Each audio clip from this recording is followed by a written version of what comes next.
Exercise है exercise 1.3।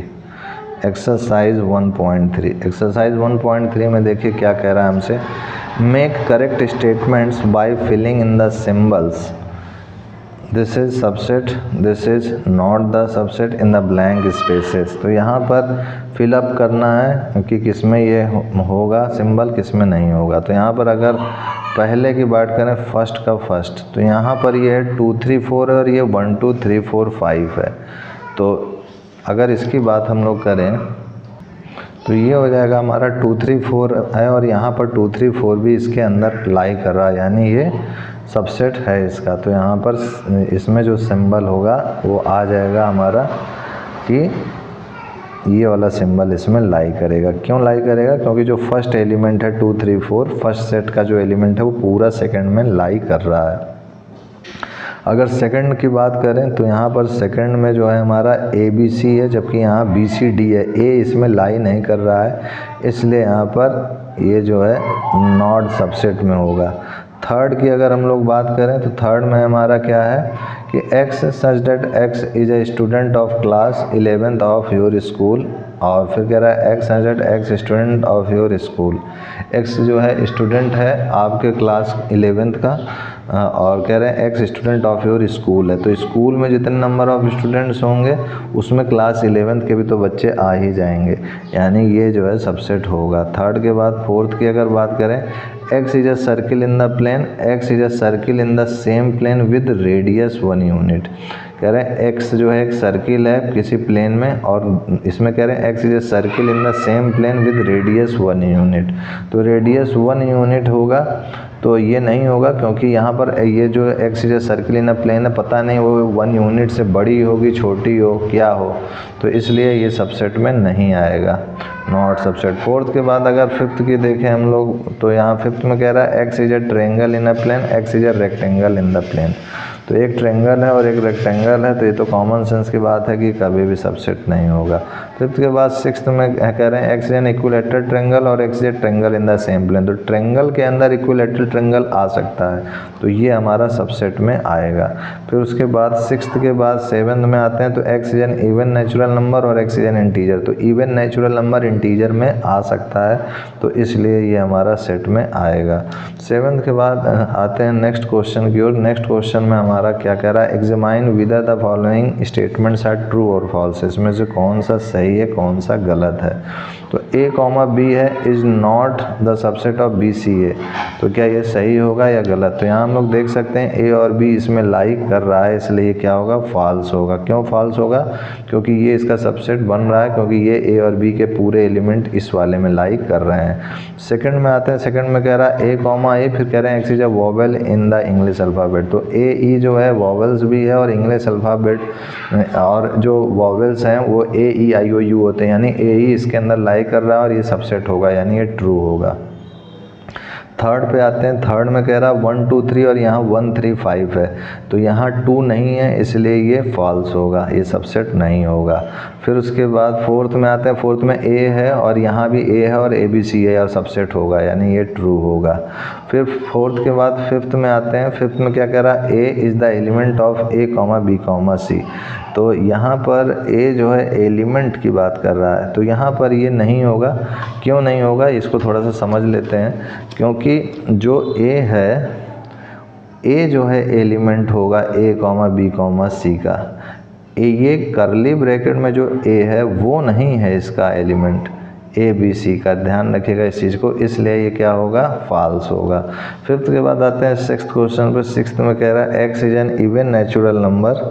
X क्या है हमारा, इवन नेचुरल नंबर है, लेस देन 6 है, जो कि 6 से क्या है, कम है, और X is a natural number which divides 36। तो सबसे पहले इवन नेचुरल नंबर है जो कि 6 से कम है। तो 6 से कम हमारा इवन नेचुरल नंबर में क्या हो सकता है, 2 और 4 हो सकते हैं, तो 2 और 4 ऐसे मैं लिख देता हूँ। और X is a natural number which divides 36, जो कि 36 को डिवाइड भी करेगा। तो बहुत सारे हैं जो 36 को डिवाइड करेंगे, 1 2 3 4 और 6, फिर 12, 18, 36, ऐसे बहुत सारे हैं जो कि 36 को डिवाइड करेंगे, यानी 2 और 4 इसमें लाई कर रहा है और 2 और 4 लाई कर रहा है, तो इसका मतलब क्या हुआ कि ये इसका सबसेट है, तो इसलिए ये क्या है, ट्रू है। तो इस तरीके से आपका ये वाला भी क्वेश्चन हल हो गया। सेकंड के बाद आते हैं हम लोग थर्ड क्वेश्चन में। इसमें क्या कह रहा है आपसे कि लेट a इक्वल टू 1,2 फिर 3,4 करली ब्रैकेट के अंदर है, फिर 5 है। Which of the following statements are correct and why. तो आपसे कह रहे हैं 3,4 is the subset of a। तो क्या 3,4 सबसेट है a का? तो यहाँ पर लिखेंगे नहीं है। क्यों नहीं है? इट इज़ इनकरेक्ट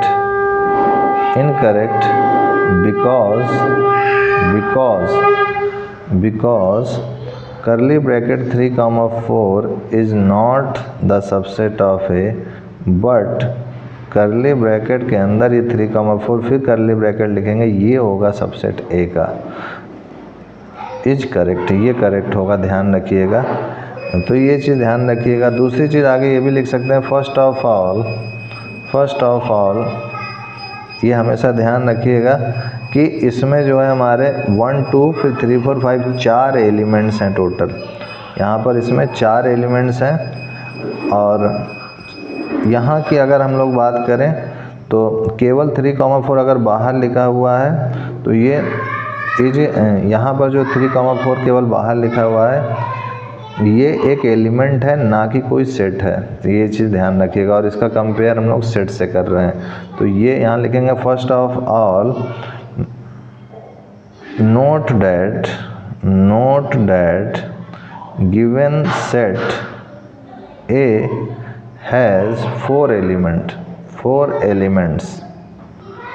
कौन कौन से? 1, 2, 3, 4 और 5। ये 4 एलिमेंट हो गए, 1 2 3 4। और रिमेंबर डैट, ये ध्यान रखिएगा, रिमेंबर डैट करली bracket 3,4 is an element not a set. ये एलिमेंट है, सेट नहीं है। फर्स्ट हो गया। उसके बाद सेकंड की अगर हम लोग बात करें तो यहाँ पर आपसे कह रहा है 3,4 इज़ द एलिमेंट ऑफ ए है। तो ये एकदम सही है कि 3,4 करली ब्रैकेट में ये एलिमेंट ए है, ये सही है, इट इज़ करेक्ट। लिखिएगा इट इज़ करेक्ट। अब सेकंड के बाद थर्ड में आते हैं। थर्ड में कह रहे हैं कि करली ब्रैकेट के अंदर curly bracket 3,4 is the subset of A. तो अभी यही चीज़ मैंने यहाँ बताया था कि ये करेक्ट है, ये करेक्ट नहीं है क्योंकि ये एलिमेंट है, ये सेट नहीं है खुद। तो यहाँ पर तो ये है, तो ये सही है, तो यहाँ पर लिखेंगे इट इज़ करेक्ट। थर्ड वाला करेक्ट है। थर्ड के बाद आते हैं फोर्थ में। फोर्थ में आपसे क्या कह रहा है? 1 is the element of A. तो 1 क्या एलिमेंट है ए का? तो ध्यान से देखिए, ये 1 है जो कि हाँ फोर्थ में 1 इज़ द एलिमेंट ऑफ ए है। तो यहाँ पर 1 है आपका, केवल सिंगल पीस में 1 लिखा हुआ है, तो एलिमेंट होगा या नहीं होगा? तो ये जो है होगा। तो 1 इसके अंदर चूँकि लाई कर रहा है तो 1 जो है एलिमेंट होना चाहिए। अब उसके बाद फिफ्थ में आते हैं, 1 इज़ द सबसेट ऑफ ए। क्या 1 जो है सबसेट ऑफ ए है? यहाँ मैं लिखता जा रहा हूँ, दिस इज़ करेक्ट। फिफ्थ में 1 जो है सबसेट होगा क्या ए का? तो 1 कोई सेट नहीं है, 1 एक एलिमेंट है, तो इसलिए इनकरेक्ट हो जाएगा। फिफ्थ के बाद सिक्स्थ पे आते हैं। सिक्स्थ में हमसे कह रहा है 1 2 5 is the subset of A. तो 1 2 5 है, लेकिन ये करली ब्रैकेट के अंदर है, तो सबसेट है। तो जी हाँ, 1 2 5 पूरा का पूरा उसमें लाई कर रहा है, तो ये करेक्ट हो जाएगा। सिक्स्थ के बाद आते हैं सेवन्थ पोर्शन में। सेवन्थ में कह रहा है 1 2 5 इज़ द एलिमेंट ऑफ ए। क्या 1 2 5 एलिमेंट है ए का? तो ये नहीं है एलिमेंट।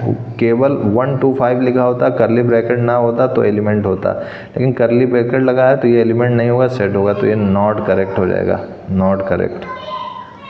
सेवन्थ के बाद अगर एट्थ की बात करें हम लोग तो ये 1 2 3 है और यहाँ 1 2 3 नहीं, 3 जो है इसमें सिंगली नहीं लाई कर रहा है, इसलिए ये इनकरेक्ट है, इसलिए क्या हो जाएगा? इनकरेक्ट हो जाएगा। एट्थ के बाद हो गया नाइन्थ। नाइन्थ देख लेते हैं। 5 इज़ द एलिमेंट ऑफ ए है। क्या 5 जो है एलिमेंट है ए का? तो इनकरेक्ट, क्योंकि 5 जो है सबसेट है ए का, एलिमेंट नहीं है। यहाँ कह रहे हैं 5 द सबसेट ऑफ ए है, तो जी यहाँ 10th एकदम सही है, इट इज़ करेक्ट। ये इनकरेक्ट है, ध्यान रखिएगा, ये करेक्ट होगा। फिर उसके बाद 10th के बाद एक 11th बच रहा है लास्ट। यहाँ पर आपसे कह रहे हैं कि curly bracket of 5 is the subset of A, तो ये इनकरेक्ट होगा, दिस इज़ इनकरेक्ट, क्योंकि 5 जो है सबसेट है ए का, करली ब्रैकेट ऑफ 5 जो है सबसेट नहीं आएगा, ये चीज़ ध्यान रखिएगा। तो इस टाइप से हमारा ये थर्ड क्वेश्चन हो गया। थर्ड के बाद आते हैं फोर्थ को, नेक्स्ट पेज में करेंगे हम लोग।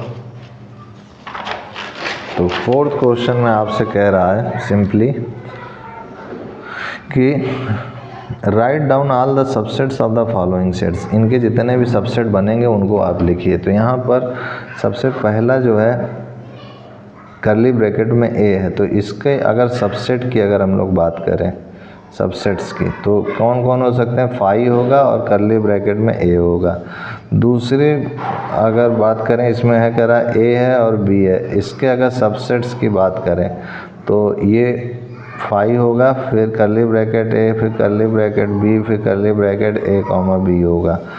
तीसरे की अगर बात करें हम लोग तो यहाँ पर है 1 2 3, तो ये सबसेट इसका हो जाएगा हमारा 5, फिर करली ब्रैकेट 1, करली ब्रैकेट 2, करली ब्रैकेट 3 और फिर करली ब्रैकेट 1 2, फिर करली ब्रैकेट 2 3, फिर करली ब्रैकेट 1 2 3, ये हो जाएगा हमारा आंसर।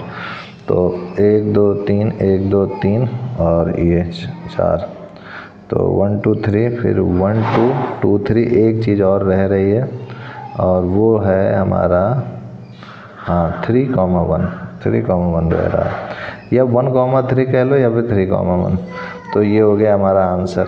थर्ड के बाद फोर्थ में आते हैं। फोर्थ में हमारा है केवल 5, तो 5 है तो इसका सबसेट क्या होगा, केवल 5 ही होगा। तो 5 is subset of all sets, ये हमेशा ध्यान रखिएगा, 5 जो है सबसेट होता है सभी सेट का।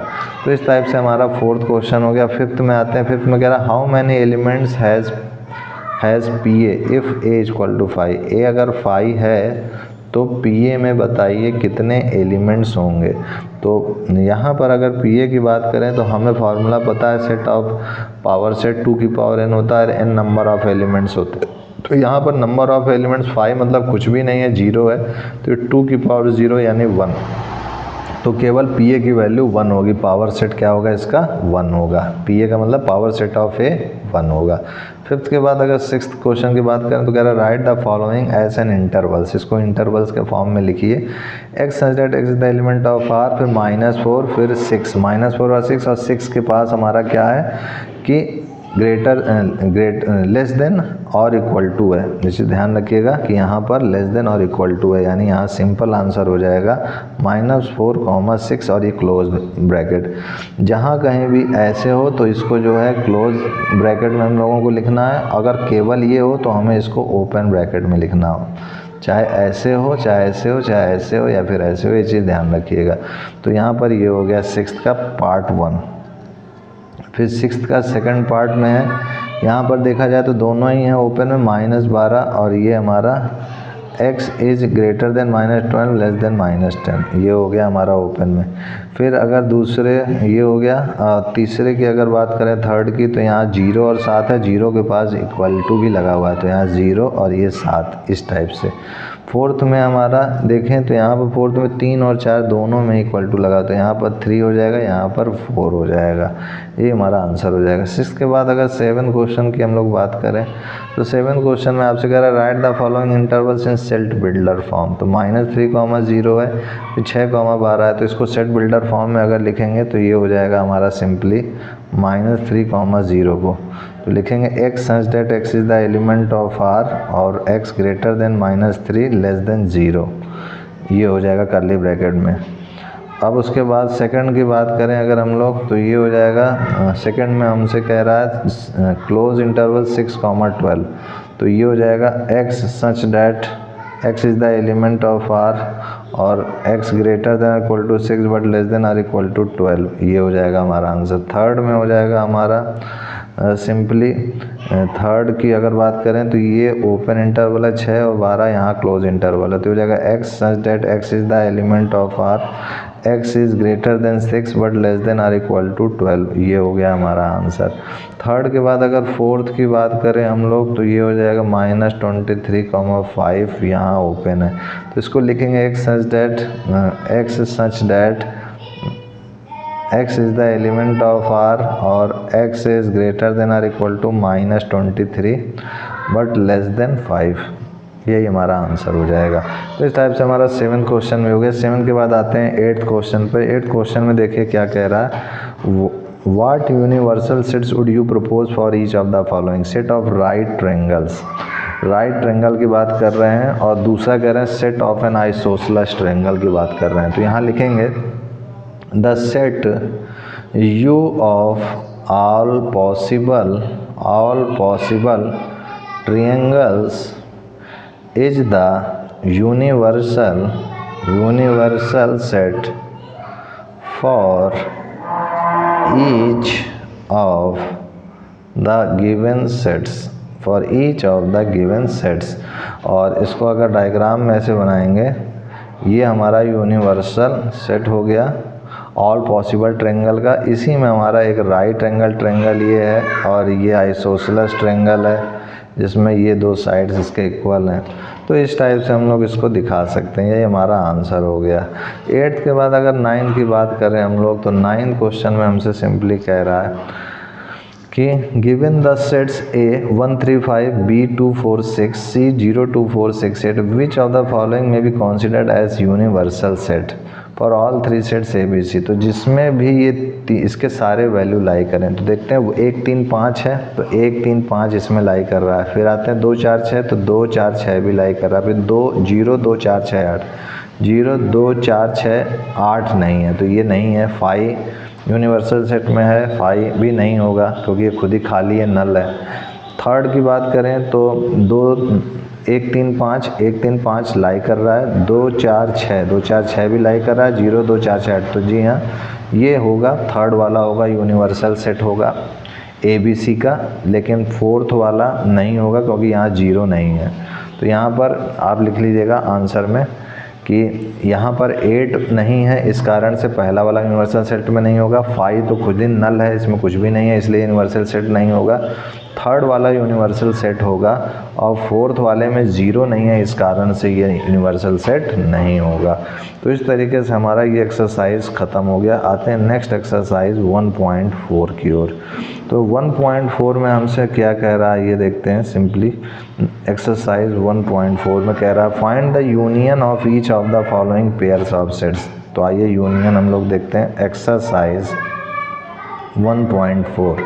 तो एक्सरसाइज 1.4 में फर्स्ट क्वेश्चन कह रहा है आपसे कि find the union of each of the following pair of sets. Union हमें बताना है। तो x आपको दिया हुआ है, यहाँ मैं लिखता जा रहा हूँ, करता जा रहा हूँ, आप देखते जाइएगा। सबसे पहले आपको दिया हुआ है x की वैल्यू 1 3 5 और y की वैल्यू दी हुई है 1 2 3। तो अगर x यूनियन y निकालेंगे तो यहाँ पर जो है इन दोनों एलिमेंट्स का कम्बिनेशन एक में करली ब्रैकेट में करके लिखेंगे। तो 1 हो जाएगा, 2 हो जाएगा, 3 हो जाएगा और 5 हो जाएगा। तो 1 2 3 5 है, ये इसके सारे एलिमेंट भी इसमें लाई कर रहे हैं, इसके भी सारे एलिमेंट इसमें लाई कर रहे हैं, यही हमारा आंसर हो जाएगा। सेकंड इसमें बात करें, पहले का ये फर्स्ट पार्ट है, ये सेकंड पार्ट की बात करें तो यहाँ पर A आपसे कह रहा है AEIOU और B आपसे कह रहा है ABC। तो इसका अगर लिखें A यूनियन B, तो इसमें जो है इन दोनों का कंबाइन करके लिख देंगे। तो A हो है, A इसमें भी है, फिर उसके बाद E, फिर उसके बाद I, उसके बाद O, फिर U, फिर B, फिर C। तो ये आपका हो गया A यूनियन B सेकंड का। थर्ड वाले में अगर देखें तो कह रहा है x is a natural number and multiple of 3।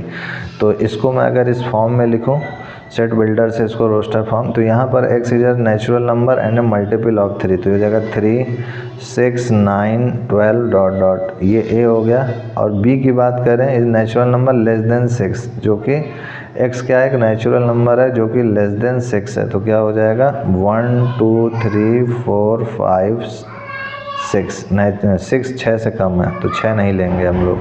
तो 1 2 3 4 5। अब इन दोनों का अगर हम लोग यूनियन निकालें तो ये हो जाएगा A union B, this is equal to हो जाएगा 1 2 3 4 5। तो इसके बाद 6 9 12 डॉट डॉट डॉट। तो ये हो गया A यूनियन B थर्ड वाले का। थर्ड वाले के बाद हमारा आता है फोर्थ पार्ट। फोर्थ पार्ट में आपसे सिंपली कह रहा है कि x is a natural number fourth part में x is a natural number और x is greater than 1 but less then 6, तो ये हो जाएगा 2, 3, 4, 5 और 6, ए हो गया। और b की बात करें तो x is natural number, x greater then 6 less than 10 sorry, तो ये 7, 8, 9 हो जाएगा। अब इनका यूनियन लिख दीजिए, तो a यूनियन b हो जाएगा हमारा सिंपली, तो 2, 3, 4, 5, 6 फिर 7, 8, 9, यही हमारा आंसर हो जाएगा। फिफ्थ की बात कर रहे हैं तो यहाँ पर a जो है 1, 2, 3 और b 5 है, तो a यूनियन भी सिंपली 1, 2, 3 हो जाएगा, यही हमारा आंसर हो जाएगा। इस तरीके से हमारा पहला क्वेश्चन हो गया। दूसरे क्वेश्चन में कह रहा है आपसे कि let a equal to a comma b, b equal to a b c, is a is the subset of b, what is a union b। तो आइए देखते हैं। तो सबसे पहले तो a आपको दिया हुआ है a कॉमा b और b दिया हुआ है आपको a b c, तो आपसे कह रहा है कि क्या a जो है सबसेट है b का, तो जी हाँ बिल्कुल सबसेट है। क्यों है? क्योंकि a का जो है सारा एलिमेंट b में लाई कर रहा है। तो यहाँ लिखेंगे since a is a subset of b, hence every element of set A is contained in the set B and hence A union B is equal to B हो जाएगा, यही हमारा आंसर हो जाएगा। तो A यूनियन B क्या होगा? B ही के इक्वल होगा, जो B की सेट की वैल्यू है वही होगा।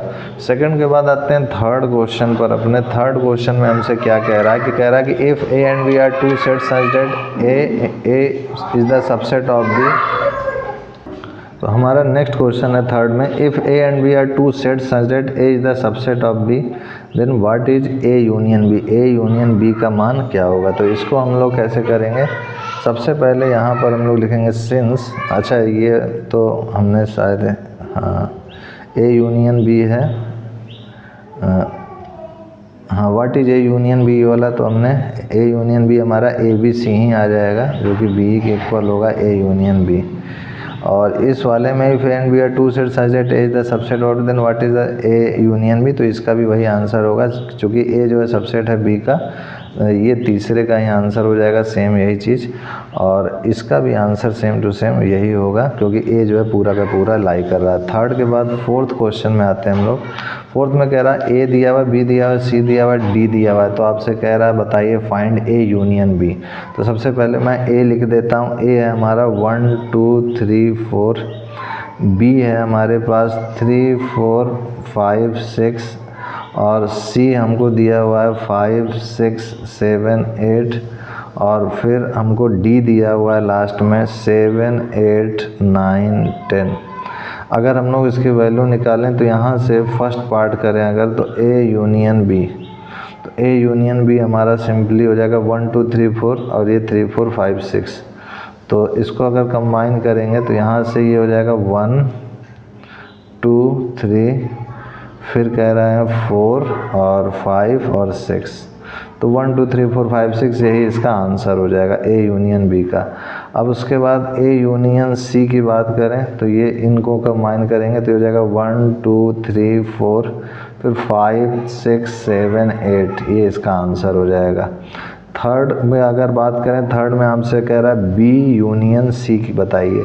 ये B है और ये C है, तो इसको अगर कंबाइन करेंगे तो ये हो जाएगा हमारा 3, 4, 5, 6, 7, 8, तो ये हो गया हमारा आंसर। थर्ड के बाद अगर आप बात करें फोर्थ की, तो फोर्थ में हमारा हो जाएगा simply B union D।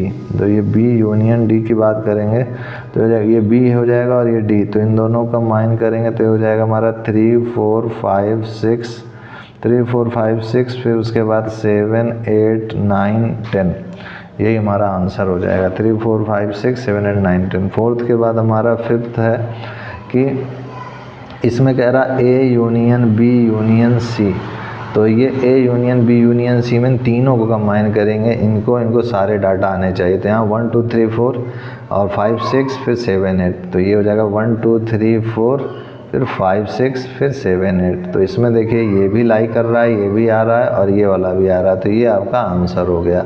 Fifth के बाद आते हैं सिक्स्थ पार्ट पे। सिक्स्थ पार्ट में आपसे क्या कह रहा है, A union B union D है इस बार, तो ये हो जाएगा हमारा, ये ए है और ये बी है और ये डी है, तो 1 2 3 4 5 6 फिर 7 8 9 10 तक जाएगा, 1 2 3 4 5 6 फिर 7 8 9 10 तक, ये हो गया। फिर सिक्स्थ के बाद हमारा जो है सेवन्थ में आते हैं। सेवन्थ में हमारा कह रहा B union C union D, तो ये हो जाएगा हमारा 3 4 5 6 और 7 8 और फिर उसके बाद 9 10, तो ये हो जाएगा 3 4 5 6 7 8 9 10, ये हो गया हमारा आंसर।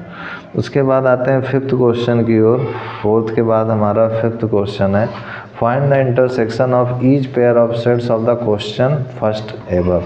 जो जैसा कि हम लोगों ने क्वेश्चन फर्स्ट किया था उसमें अब इंटरसेक्शन पूछ रहा है, तो यहाँ पर इसका अगर इंटरसेक्शन निकालें 1 3 5 है और ये 1 2 3 है, तो इन दोनों में कॉमन कौन मिल रहा है, 3 मिल रहा है, तो इसका पाँचवें का पहला आंसर हो जाएगा ऐसे, x intersection y equal to 3, यही आंसर हो गया। सेकंड की बात करें अगर इसी में सेकंड क्वेश्चन की, तो यहाँ पर ऐसे मैं लिख दे रहा हूँ a इंटरसेक्शन b, तो a यहाँ पर क्या है, a e i o u और इंटरसेक्शन है ये a b c, तो ये हो जाएगा हमारा सिंपली इनका कॉमन इंटर a हो जाएगा।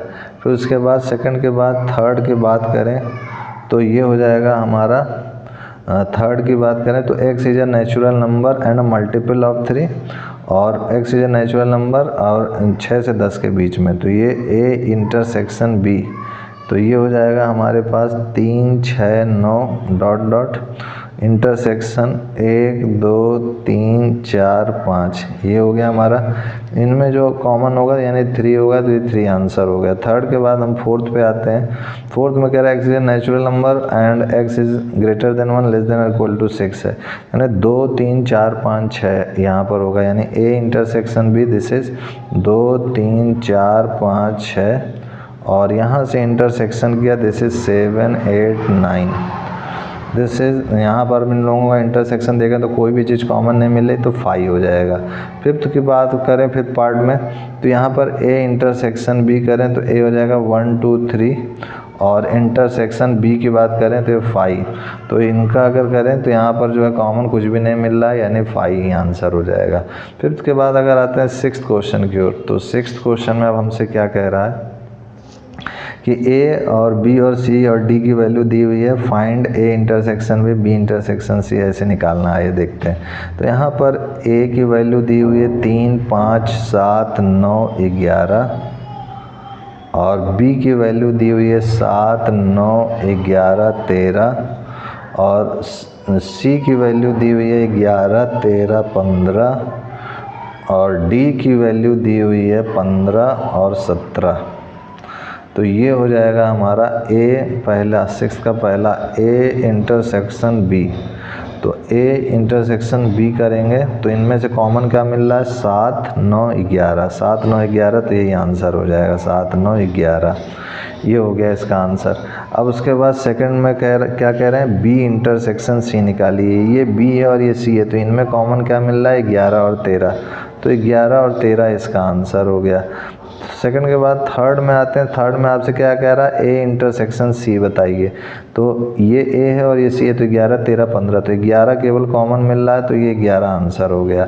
थर्ड के बाद अब फोर्थ में आते हैं। फोर्थ में आपसे क्या कह रहा है कि ये, हाँ ये फोर्थ ही मैंने कर दिया, ये फोर्थ है, थर्ड करते हैं। थर्ड में आपसे कह रहा है a intersection c intersection d, तीनों में जो कॉमन मिले, a इंटरसेक्शन c में कॉमन क्या मिल रहा है, 11 और d में क्या कुछ मिल रहा है, नहीं मिल रहा है, तो यहाँ पर ये सिंपली क्या हो जाएगा, 5 हो जाएगा। फिर आते हैं फोर्थ के बाद फिफ्थ पे। फिफ्थ में आपसे क्या कह रहा है, b इंटरसेक्शन d, तो b इंटरसेक्शन d की अगर हम लोग बात करें तो यहाँ देख लेते हैं, b है 7 9 11 13, d है 15 17, तो कोई भी चीज़ कॉमन नहीं मिल रही है, यानी 5 हो जाएगा। फिफ्थ के बाद सिक्स्थ पे आते हैं। सिक्स्थ है a इंटरसेक्शन फिर b यूनियन c, तो a intersection b union c में ये हो जाएगा हमारा simply a intersection b union c, तो यहाँ पर a है 3 5 7 9 11, b यूनियन c, b और c को कंबाइन करें तो 7 9 11 13 15 आएगा, तो यहाँ पर इन दोनों में कॉमन क्या मिल रहा है, 11 मिल रहा है, तो ये 11 आंसर हो जाएगा। फिर उसके बाद 6th के बाद 7th में आते हैं हम लोग। तो 7th में हमसे क्या कह रहा है, एक बार मैं इसको लिख के पूरा कर लेता हूँ क्योंकि मुझे ऐसा लग रहा है कहीं मिस्टेक हो रहा है। तो ये 3, 5, 7, 9, 11 ए है, फिर इंटरसेक्शन बी यूनियन सी अगर लिखें तो बी है ये और सी 7, 9, 11, 13, 15। तो यहाँ 7, 9, 11, 7, 9, 11 कॉमन मिल रहा, तो देखिए यहाँ पर ये गलत हो रहा था हमारा, तो ये हो जाएगा 7, 9, 11, यही आंसर हो जाएगा। 6th के बाद 7th में आते हैं हम लोग। 7th में हम लोगों को क्या कह रहा है क्वेश्चन में, ए इंटरसेक्शन डी। तो ये ए इंटरसेक्शन डी, इसको डायरेक्ट लिख सकते हैं 3, 5, 7, 9, 11 और यहाँ पर 15, 17 तो 5 हो जाएगा। 7th के बाद 8th में आते हैं। 8th में कह रहा है ए इंटरसेक्शन फिर बी यूनियन डी, तो इसको भी डायरेक्ट नहीं लिखेंगे, सबसे पहले ए की वैल्यू लिख लेते हैं 3, 5, 7, 9, 11 और इंटरसेक्शन फिर बी यूनियन डी, तो इनको एक साथ जो है कंबाइन करके लिखेंगे तो हो जाएगा 7, नहीं बी यूनियन डी ये वाली चीज़, 7, 9, 11, 13, 7, 9, 11, 13, 15, 17। अब इनमें जो इंटरसेक्शन में कॉमन मिले वो लिख लीजिए, तो यहाँ से 7, 9, 11 इसमें मिल रहा है, तो 7, 9, 11 यही आंसर हो जाएगा 8th का। 8th के बाद अब नेक्स्ट पेज में चलते हैं 9th पार्ट के लिए। 6th के 9th पार्ट पे हम लोग आ चुके हैं। तो 6th क्वेश्चन का 9th पार्ट आपसे कह रहा है, 9th पार्ट में है ए इंटरसेक्शन बी और इंटरसेक्शन बी यूनियन सी, ये चीज़ आपसे कह रहा है। तो इसको अगर हम लोग करेंगे तो ये हो जाएगा हमारा सिंपली, तो यहाँ पर सबसे पहले ए है तो ए की वैल्यू को हम लोगों को बी के रिस्पेक्ट में इंटरसेक्शन लिखना है। तो यहाँ पर क्वेश्चन मैं सामने ही रख लेता हूँ। तो यहाँ पर ए है हमारा 3, 5, 7, 9, 11 और बी है हमारा 7, 9, 11, 13। तो अगर इससे हम लोग कंबाइन करके लिखें तो ए इंटरसेक्शन बी हो जाएगा हमारा सिंपली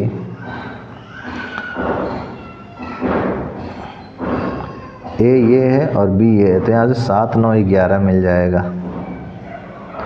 इंटरसेक्शन अब बी यूनियन सी लिखेंगे, बी ये है और सी है, यूनियन लगा हुआ है, तो यहाँ 7, 9, 11, 13, 15।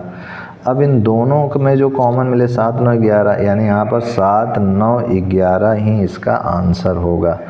तो ये हो गया 9th। अब 10th पार्ट, 6th का 10th पार्ट में है कि ए यूनियन डी है और इंटरसेक्शन बी यूनियन सी है। तो ए यूनियन डी को पहले कंबाइन करके लिख लेते हैं, तो ये हो जाएगा 3, 5, 7, 9, 11 फिर 15 फिर 17। फिर इंटरसेक्शन की बात करेंगे बी यूनियन सी, तो ये हो जाएगा बी और ये सी, तो 7, 9, 11, 13, 15, 7, 9, 11, 13, 15 ये हो गया हमारा। अब इनको जो है इंटरसेक्शन लें इसमें, तो 7, 9, 11 और ये 15 गया, तो बचे कितने यहाँ पर कॉमन में आ रहा है इंटरसेक्शन में 7, 9, 11 और 15, तो यही हमारा आंसर हो गया। तो इस टाइप से हमारा 6th क्वेश्चन भी हल हो चुका है। 6th के बाद आते हैं हम लोग नेक्स्ट क्वेश्चन 7th की ओर। 7th में आपसे कह रहा है कि if A equal to x such that x is a natural number, B x such that x is an even natural number, C, इनको सबसे पहले इनके सेट बिल्डर फॉर्म से हटा के रोस्टर फॉर्म में लिख लेते हैं। तो ए आपको दिया हुआ है simply set of natural number, यानी 1, 2, 3, 4, 5 ये set of natural number dot dot हो गए। बी में कह रहा है set of even natural number, तो 2, 4, 6 डॉट डॉट हो गए। फिर उसके बाद सी में आपसे कह रहा है और नेचुरल नंबर एक्स, तो ये 3, 1, 3, 5, 7 ऐसे इस टाइप से हो गए। फिर डी में आपसे कह रहा है x is A prime number, तो यहाँ पर प्राइम नंबर सिंपली कह रहे हैं 2, 3, 5, 7, 11 डॉट डॉट डॉट। अब इसके बाद जो है जब ये हो गया तो ए इंटरसेक्शन बी की बात करें। ए इंटरसेक्शन बी इसमें पहला पार्ट आपसे पूछ रहा है, तो ये ए है और ये बी है, तो इनका इंटरसेक्शन निकालेंगे तो क्या हो जाएगा 2 4 6 इस टाइप से आएगा। तो यही आंसर हो गया हमारा। दिस इज 2 4 6 8 इस टाइप से डॉट डॉट। तो ये हमारा क्या है हकीकत में, ये बी सेट के इक्वल ही हो जाएगा क्योंकि बी सेट भी यही है। फिर उसके बाद आते हैं सेकंड क्वेश्चन में, इसी के 7वें के सेकंड पार्ट में। तो इसमें ए इंटरसेक्शन सी कह रहा है, तो ये ए है और ये सी है, तो इनमें अगर कॉमन लेंगे तो ये हो जाएगा हमारा 1 3 5 7 डॉट डॉट डॉट। तो ये किसके इक्वल हो जाएगा, ये सी के इक्वल हो जाएगा, दैट इज सेट ऑफ और नेचुरल नंबर्स के इक्वल ही हो जाएगा। फिर उसके बाद आते हैं थर्ड पार्ट में। थर्ड पार्ट में सिंपली कह रहा ए इंटरसेक्शन डी। तो ए इंटरसेक्शन डी की बात करेंगे तो यहाँ पर ये ए है और ये डी है, तो ये 1 2 3 4, ये 1 2 2 3 5 2 3 5 7 11। तो यहाँ पर इन दोनों में इंटरसेक्शन में 2 3 5 7 11 इस टाइप से आएगा। यही कॉमन मिल रहा है, यानी ये क्या है, खुद डी ही है, तो डी ही आंसर हो जाएगा। थर्ड के बाद इसका जो है फोर्थ पे आते हैं। फोर्थ में सिंपली कह रहा है बी इंटरसेक्शन सी। ये B है और ये C है, तो ये इवन है और ये ऑड है, तो इनमें कोई भी कॉमन नहीं मिलने वाला, यानी 5 आंसर हो जाएगा। फिफ्थ की बात करें तो फिफ्थ में आपसे कह रहा है B इंटरसेक्शन D। तो B आपका इवन है और D आपका ऑड है पूरा, और एक इवन प्राइम नंबर आ रहा है, तो यानी 2 इसमें कॉमन मिल रहा है, यही आंसर हो जाएगा। फिर उसके बाद फिफ्थ के बाद सिक्स्थ पार्ट पे आते हैं। तो सिक्स्थ पार्ट में आपसे पूछ रहा है C इंटरसेक्शन D। तो ये C है 1 3 5 7 और ये D है, तो इनमें से कॉमन काफ़ी कुछ मिल रहा है, तो यहाँ लिख देंगे सिंपली 3 5 7 11 डॉट डॉट डॉट। तो कॉमन मिल रहा है, जो कि क्या है, हमें इसको जो है सेट बिल्डर फॉर्म में लिखना, तो ये जगह x such that x is N odd prime number, यही आंसर हो जाएगा। अब उसके बाद आते हैं एट्थ क्वेश्चन की ओर। एट्थ क्वेश्चन में हमसे क्या कह रहा है, सिंपली एट्थ क्वेश्चन में कह रहा है which of the following pair of sets are disjoint sets. इनमें से कौन सा ऐसा है जो डिसजॉइंट सेट है।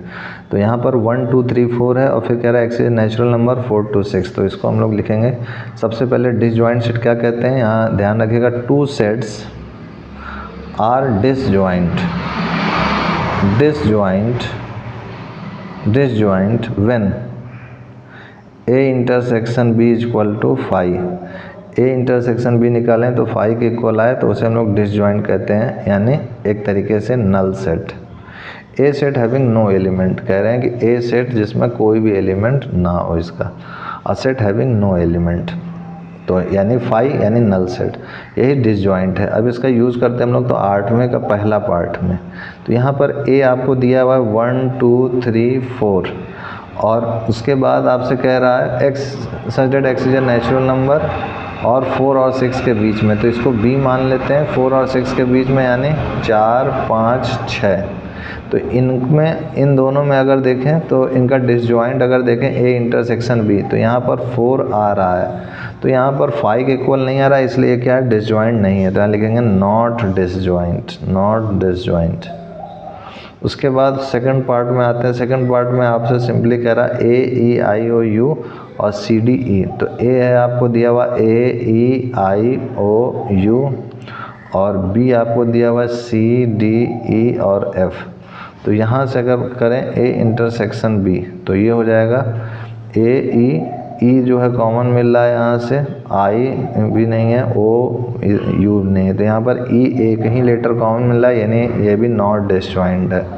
डिसजॉइंट की क्या कंडीशन है कि 5 के इक्वल होना चाहिए, तो फर्स्ट और सेकंड दोनों ही डिसजॉइंट नहीं है। अब आते हैं नेक्स्ट पेज, इधर थर्ड हो जाएगा हमारा। थर्ड में क्या कह रहा है, simply x is an even integer और x is N odd integer. तो a जो है हमारा इवन इंटीजर है, यानी 2 4 6 डॉट डॉट, और b है हमारा 1 3 5 डॉट डॉट। तो इनका इंटरसेक्शन निकालेंगे तो जाहिर सी बात है 5 ही आएगा, कोई भी चीज़ कॉमन नहीं मिलेगी, तो ये क्या हो जाएगा, डिसजॉइंट हो जाएगा। दिस इज डिसजॉइंट सेट्स, यही हमारा आंसर हो गया। अब उसके बाद आते हैं 8th के बाद हमारा नेक्स्ट क्वेश्चन है 9th क्वेश्चन की ओर।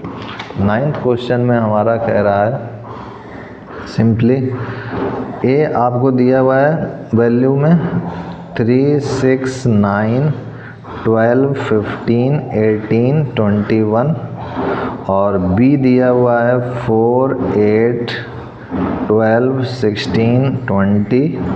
सी आपको दिया हुआ है 2, 4, 6, 8, 10, 12, 14, 16 और डी आपको दिया हुआ है 5, 10, 15, 20।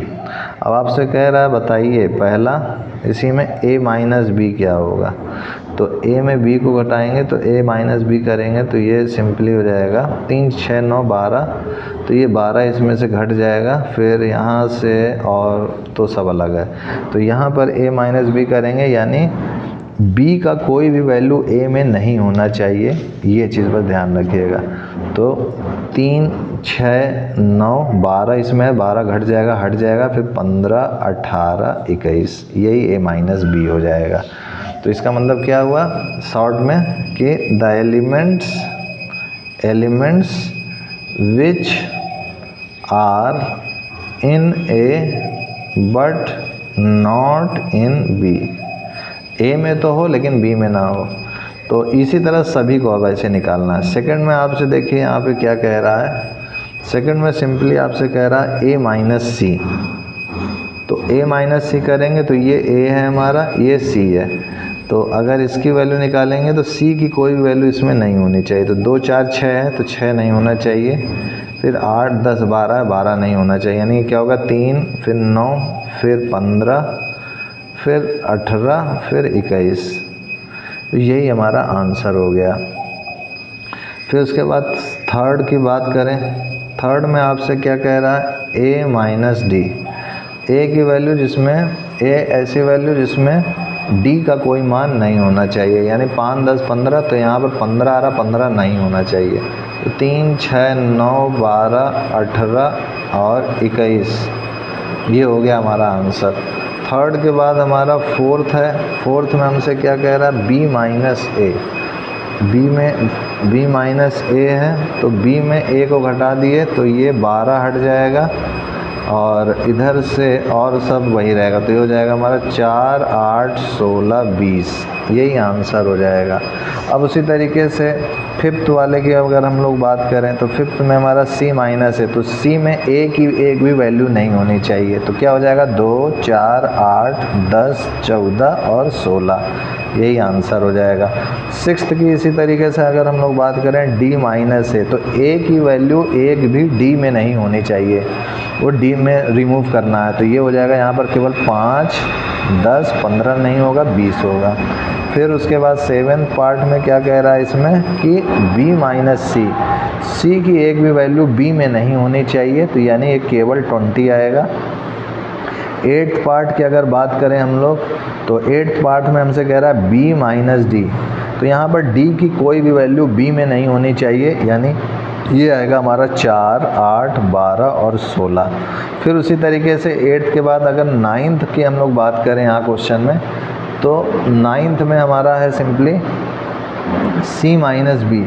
तो b की कोई भी वैल्यू c में नहीं होनी चाहिए। तो ये 4 है तो 4 नहीं होना चाहिए, 8 नहीं होना चाहिए, 12 नहीं होना चाहिए, 16 नहीं होना चाहिए। तो क्या हो जाएगा हमारा 2, 6, 10 और 14 हो जाएगा, यही आंसर हो गया। नाइन्थ के बाद अगर हम लोग टेंथ की बात करें तो टेंथ में कह रहा है d माइनस बी। तो d में जो है b की कोई भी वैल्यू नहीं होनी चाहिए। तो 20 केवल आ रहा है, 20 नहीं हो गया, यानी 5, 10, 15 हो जाएगा इसका आंसर। 5, 10, 15। टेंथ के बाद अगर हम लोग देखें 11 में तो c माइनस डी है। तो d की कोई वैल्यू c में नहीं होनी चाहिए।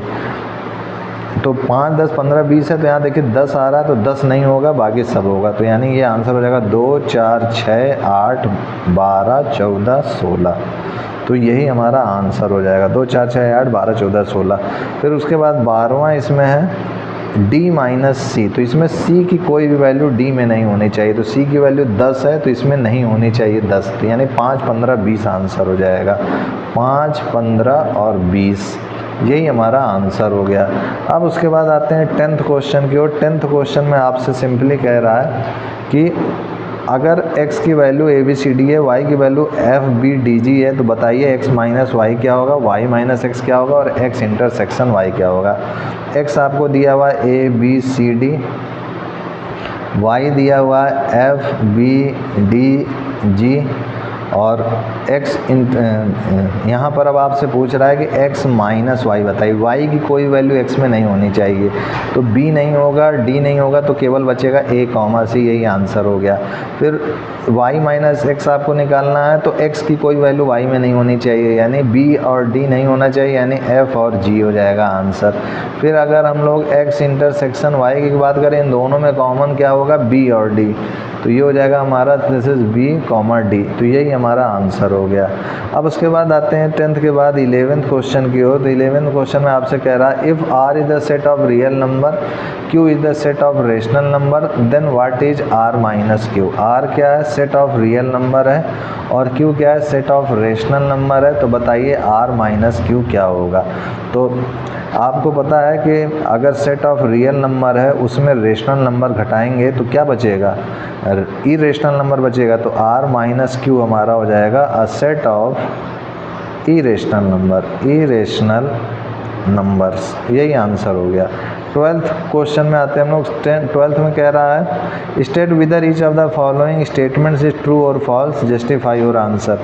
तो कह रहे हैं कि क्या ये डिसजॉइंट है, तो जी हाँ, 2 3 4 5, तो यहाँ 3 6, तो 3 जो है इसमें कॉमन मिल रहा है, तो ये डिसजॉइंट नहीं है। क्यों नहीं है, क्योंकि यहाँ पर 3 कॉमन मिल रहा है। अगर यहाँ 2 3 4 5 2 3 4 5 और इंटरसेक्शन निकालें 3 6 से, तो ये जो है हमको 3 मिल जाएगा कॉमन। तो इसलिए क्या है, ये 5 के इक्वल नहीं है, इसलिए नॉट डिसजॉइंट हो जाएगा, नॉट डिसजॉइंट। तो इसलिए स्टेटमेंट क्या हो जाएगा, फॉल्स हो जाएगा।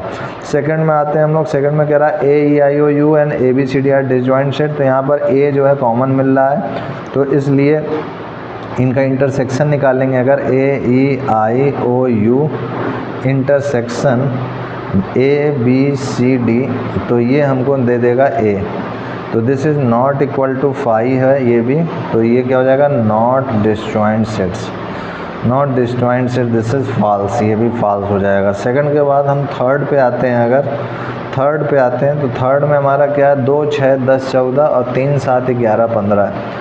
8 डिसजॉइंट सेट्स, क्या ये डिसजॉइंट सेट्स होंगे, तो इसमें भी देखते हैं। 2 6 10 14 लिख दिया हमने, इंटरसेक्शन 3 7 11 15, तो कोई भी चीज़ कॉमन नहीं मिल रही, 5 है, तो ये ट्रू है, ये ट्रू है, इट इज़ डिसजॉइंट सेट, ये डिसजॉइंट सेट है। उसके बाद आगे लास्ट में आते हैं। लास्ट क्वेश्चन में कह रहे हैं 2 6 10 है, 2 6 10 है, फिर इंटरसेक्शन कर्ली ब्रैकेट है, ये 3 7 11 है। तो इसमें अगर हम लोग देखें तो इसमें भी कोई भी चीज़ कॉमन नहीं मिल रही, यानी ये 5 के इक्वल है, यानी ये ट्रू है और ये डिसजॉइंट सेट है, डिसजॉइंट सेट है। यही हमारा आंसर हो गया। अब उसके बाद हमारा नेक्स्ट एक्सरसाइज आएगा, क्योंकि ये एक्सरसाइज यहीं ख़त्म हो गया। नेक्स्ट एक्सरसाइज हम लोग नेक्स्ट वीडियो में देखेंगे। आज के लिए इतना ही मित्रों। जय गुरुदेव, जय Shri Ram, and I will see you next time.